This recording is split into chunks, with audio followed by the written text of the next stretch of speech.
હું એવિન ગુસા આજના વિડિયો લેક્ચરમાં આપનું સ્વાગત છે। આપણે આગળના વિડિયો લેક્ચરમાં વ્યવહારિક દાખલા જોયા। આ જ કોષ્ટક હતું એમાં આપણે 4 દાખલાની ચર્ચા કરી। હવે આ જ કોષ્ટક દ્વારા આપણે 5મો દાખલો જોઈશું। આપણે આગલા લેક્ચરમાં સમજીએ એ રીતના પહેલા આપણે શું કરવાનું, રકમ સમજવાનું। રકમનો એક એક શબ્દ જો તમને સમજાશે તો તમારે આગળ દાખલા કરવા સહેલા પડશે। હવે જો દિનેશભાઈ પાસે 200 રૂપિયા છે। દિનેશભાઈ નામની એક વ્યક્તિ છે, એની પાસે કેટલા રૂપિયા છે? 200 રૂપિયા છે। તેમાંથી તે ચોથા ભાગના રૂપિયાની હાફુસકેરી કરી દે। કેટલા ભાગના રૂપિયા? ચોથા ભાગ। 200 રૂપિયા હોય એને આપણે ચોથો ભાગ કરવાનો। જે રૂપિયા આવે એની શું કરે? હાફુસકેરી કરી। પછી શું કીધું? બાકીના રૂપિયાની કેસરકેરી કરી। જે તમને આગળ હાફુસકેરીનો જવાબ આવશે એ શું કરવાનું? 200 માંથી બાદ કરી નાખવાનું। એટલે બાકીના કેરી થઈ, બાકીના રૂપિયા થઈ ગયા, એની શું કરી છે? કેસરકેરી કરી દે। તો તમને શું કીધું? કેટલા કિગ્રા હાફુસકેરી અને કેસરકેરી કરી। તમારે કેટલા કિલોગ્રામ લે એ તમારે જવાબ આપવાનો હોય। તો પહેલા આપણને શું કીધું છે? દિનેશભાઈ પાસે 200 રૂપિયા છે, એમાંથી શું કરે? ચોથા ભાગના રૂપિયાની હાફુસકેરી કરે। તો આપણે 200 નો શું કરવું પડે? ચોથો ભાગ કરવો પડે। તો લખો 200 રૂપિયાના ચોથો ભાગ બરાબર 200 રૂપિયાના ચોથો ભાગ બરાબર। આવી રીતના પૂછાય ત્યારે શું કરવાનું? 200 ગુણ્યા ભાગ હોય છે તો મૂકી દેવાનું 1/4 આવી। ચોથો ભાગ પૂછે તો 1/4, ત્રીજો ભાગ પૂછે તો 1/3, પણ કુલ રૂપિયા એને ગુણાકાર। ભાગ પૂછે એટલે તમારે શું કરવાનું? એને છેદમાં લખી નાખો 1/, ત્રીજો ભાગ પૂછે તો 1/3, બીજો ભાગ પૂછે તો 1/2। માની લો કે તમને આમાં બીજો ભાગ પૂછો તો શું કરવાનું? 200 ગુણ્યા 1/2। આલું સમજાઈ ગયું? ચોથો ભાગ લે તો 200 ગુણ્યા 1/4। હવે તમારે શું કરવાનો? આનો ભાગાકાર કરવાનો। જો તમને ડાયરેક્ટ આવડતું હોય તો ડાયરેક્ટ, અથવા તો સાઈડમાં કરી નાખવાનો તો જમાય કરો 200/4 હાલ। તો જો 4 5 20 થાય, 4 5 20 બાદબાકી થશે 0 માંથી 0 થાય તો 0, 2 માંથી 2 જાય તો 0, ઉપરથી શું આવશે? 0। પણ 0 જો ભાગમાં આવે તો અહીં શું મૂકી દેવાનું? 0। તો શું આન્સર આવશે? 50। તો અહીં 200 ગુણ્યા 1/4 કરું તો આન્સર શું આવે આપણને? 50 રૂપિયા। તો 200 રૂપિયાનો ચોથો ભાગ એટલે કેટલા થાય? 50 રૂપિયા। તો દિનેશભાઈ શું કરે? દિનેશભાઈ 50 રૂપિયાની હાફુસકેરી કરી। તમને કેવું કીધું? 200 રૂપિયાનો ચોથો ભાગ। 200 રૂપિયાનો ચોથો ભાગ એટલે કેટલા રૂપિયા થયા? 50। તો 50 રૂપિયાની હાફુસકેરી કરી દે। હવે તમને શું કીધું? કે બાકીના રૂપિયાની કેસરકેરી કરી। કુલ રૂપિયા કેટલા હતા? 200। 200 માંથી હું 50 બાદ કરી નાખું તો કેસરકેરીનો ભાગ મળી જાય। તો લખવાનું કેસરકેરી બરાબર કુલ રૂપિયા મને કેટલા આપ્યા? 200 રૂપિયા, એમાંથી હાફુસના રૂપિયાના હાફુસકેરીના બાદ કરી નાખવાના તો 50 રૂપિયા। આટલું સમજાઈ ગયું? તમને બાકીના રૂપિયા કરે તો શું પૂછે તો શું કરવાનું? 200 માંથી બાદ કરવાનું। તો હવે 200 માંથી 50 બાદ કરું તો શું મળે આપણને? 200 માંથી 50 તો 150 રૂપિયા। તો 150 રૂપિયાની શું થઈ જાય? કેસરકેરી। આ સમજાઈ ગયું? કેસરકેરી કેટલા રૂપિયાની? 150 અને હાફુસકેરી કેટલાની? 50 રૂપિયા। હવે તમને શું કીધું? કેટલા કિગ્રા હાફુસકેરી? કેટલા કિગ્રા હાફુસકેરી પૂછ્યું હોય તો તમારે જો કોષ્ટકમાં જોવાનું 1 કિગ્રા હાફુસકેરીનો ભાવ શું છે? 50 રૂપિયા। 1 કિગ્રા હાફુસકેરીનો ભાવ કેટલા? 50 રૂપિયા। તો જો એ કેટલા રૂપિયાની ખરીદી કરે છે? 50 રૂપિયાની। મતલબ કે શું થઈ ગયું? 1 કિગ્રા તો લખી નાખવાનું દિનેશભાઈ 1 કિગ્રા હાફુસકેરી અને 1 કિગ્રા હાફુસકેરી, અને બીજું તમને શું પૂછ્યું છે? કેટલા કિગ્રા કેસરકેરી? તો જો આ એક તમને કેટલા 150 રૂપિયાની કેસરકેરી ખરીદે તો તમારે કોષ્ટકમાં જોવાનું। જો 1 કિગ્રા કેસરકેરીનો ભાવ શું છે? 150 રૂપિયા। તો કેસરકેરી કેટલી ખરીદ છે? 1 કિગ્રા કેસરકેરી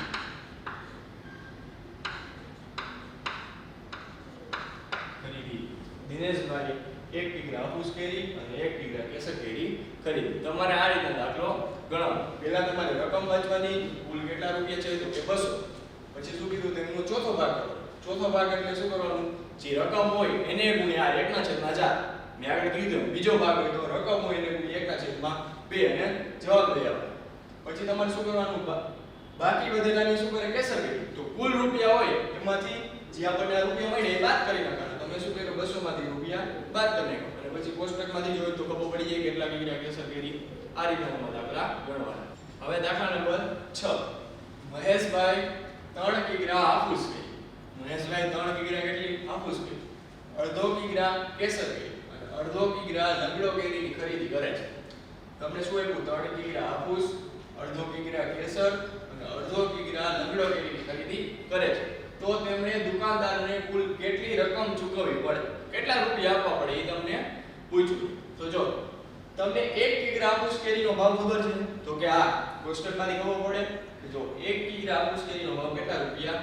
50 રૂપિયા. તો તમારે ત્રિરાશિ મૂકવાની. 1 કિગ્રા હાફૂસ કેરી બરાબર 50 રૂપિયા. તમને કોષ્ટકમાં આપ્યું છે 1 કિગ્રા હાફૂસ કેરી બરાબર 50 રૂપિયા. તો તમને કેટલા કિગ્રા કીધી? 3 કિગ્રા એટલે કિલોગ્રામ. તો 3 કિગ્રા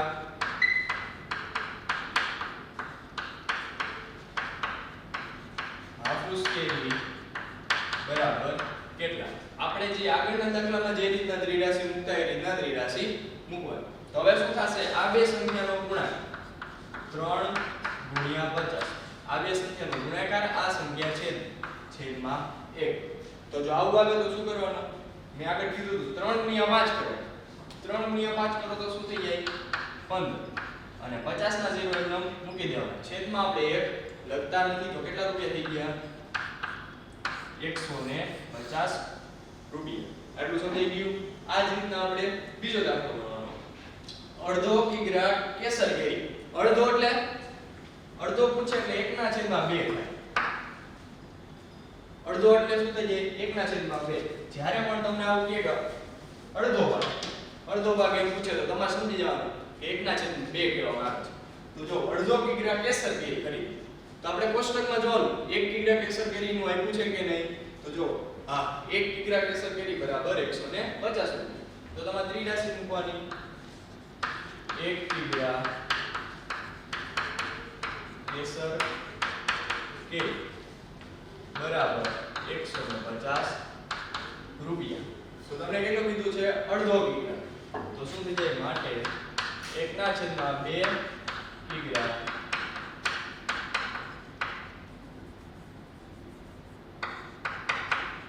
કેસર કેરી બરાબર કેટલું? આ શું થઈ જશે? આ બે સંખ્યાનો ગુણાકાર.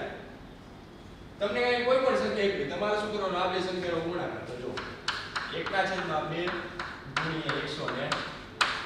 આ બે સંખ્યાનો ગુણાકાર. આ સંખ્યા છેદમાં 1. તો જો હું 1 અત્યારે લખતો નથી. છેદમાં તમે 1 લખો કે ન લખો કાઈ ફેર થાય નહીં. અથવા જો તમારે લખવા હોય તો લખી નાખવાનું 150 ના છેદમાં 1 થઈ ગયું. આ બે સંખ્યાનો ગુણાકાર. આ સંખ્યા છેદમાં 1 લખી નાખી. આ સંખ્યા એકનો. હવે જો શું કરો? અંશમાં છે 1. આ 150 અંશમાં. તો અંશમાં ગુણાકાર. તો 1 ગુણ્યા 150 તો કેટલા થઈ જશે? 150. 1 ગુણ્યા 150 તો 150. છેદમાં ગુણાકાર. 2 ગુણ્યા 1 તો શું થઈ જશે? 2. જો તમને છેદગળ આવડતા હોય તો છેદગળ 75 ગુણ્યા 2 કરો તો શું થઈ જશે? 2 છેદ ઉડી જશે. અથવા તમારે શું કરવાનું? ભાગાકાર કરવાનો. 150 ભાગ્યા 2. તો જો ક્યાંથી ભાગ આવશે? 2 7 14. 2 8 16 થી આવશે નહીં કારણ કે 15 થી વધી જશે. તો 2 7 14 બાદબાકી થશે. 5 માંથી 4 જાય તો 1. 1 માંથી 1 જાય તો 0. ઉપરથી શું આવે? 0. હવે ક્યાં ભાગ આવશે? 2 5 10. પછી બાદબાકી થશે. 0 માંથી 0 તો 0. 1 માંથી 1 જાય તો 0. તો તમને શું આન્સર મળ્યો? 75 ગુણ્યા 2 કરો તો શું થાય? 150. તો જો 150 થી આમ લખી નાખો 75 ગુણ્યા 2. 150 ને કાઢી નાખો. હવે હું લખી નાખું 75 ગુણ્યા 2. તમારે કામ ત્રાસો લીટો કરી નાખવાનો. ઉપર લખી નાખવાનું 75 ગુણ્યા 2. આ બે સંખ્યાનો ગુણાકાર કરો તો તમને આ સંખ્યા મળે. આ બે સંખ્યાનો ગુણાકાર કરો તો આ સંખ્યા મળે. તો જો 150 મળે તો 75 ગુણ્યા 2 કરું 150 થઈ જાય. હવે ઉપર નીચેથી બે બે ઉડાડી દો. બે બે કેન્સલ. તો આન્સર શું મળે? 75 રૂપિયા. આ સમજાઈ ગયું? હવે આ જ રીતના આપણે એના પછીનો ભાગ કરીશું.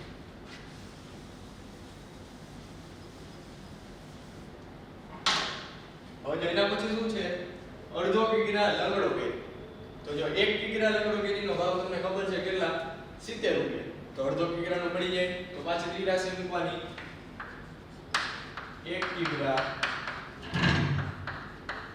લંગડો કેરી બરાબર 70 રૂપિયા. 1 કિગ્રા લંગડો કેરી બરાબર 70 રૂપિયા. તો તમને કેટલા પૂછ્યું છે? 1/2 કિગ્રા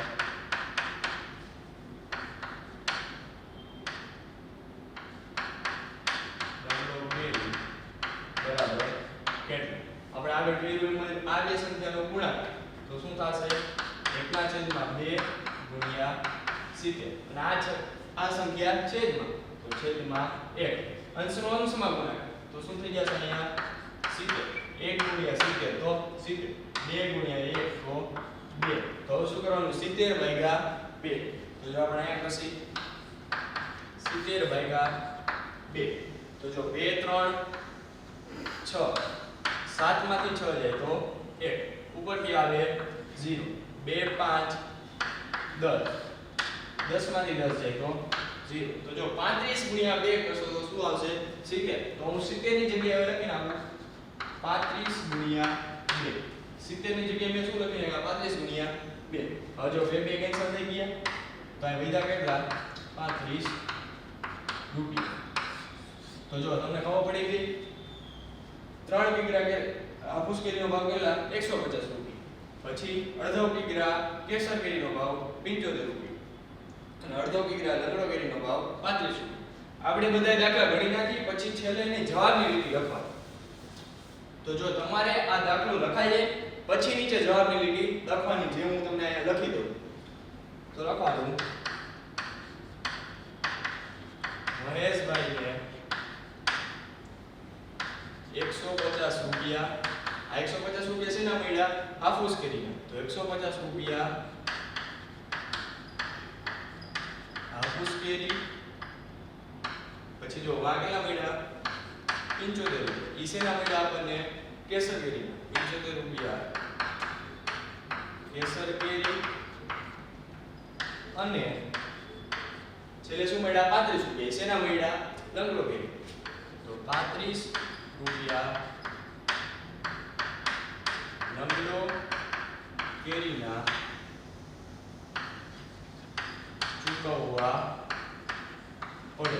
આ તમારે જવાબની લીટી આ દાખલા ગણાઈ જાય પછી તમારે નીચે લખવાનું. આ જ રીતના તમારે બધા દાખલા ગણવાના. આજે આપણે કોષ્ટક આધારિત દાખલા જોયા. નેક્સ્ટ લેક્ચરમાં પણ આપણે આવા જ બીજા દાખલાનો અભ્યાસ કરીશું. Thank you.